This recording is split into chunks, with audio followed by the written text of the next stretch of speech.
Ukážeme si, ako vyrobiť takéto tlačidielko s tieňom. Vytvoríme si kruh, kruhu nastavíme presný rozmer,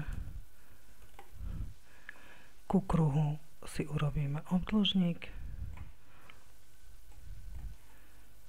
obdĺžniku nastavíme, keďže to tlačidlo bude mať tieň smerom dole a doprava, tak si nastavíme rozmer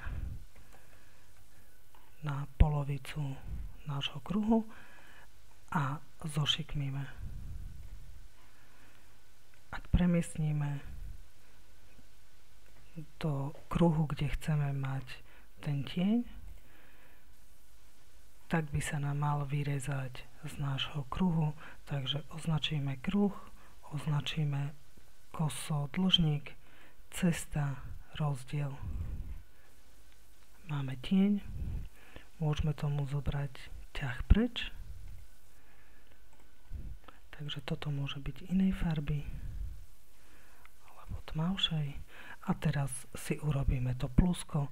Plusko urobíme z dvoch obdĺžnikov.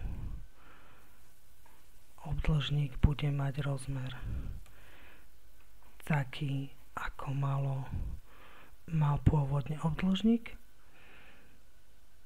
Môžeme zaobliť rohy, môžeme nastaviť výšku. Zduplikujeme, otočíme.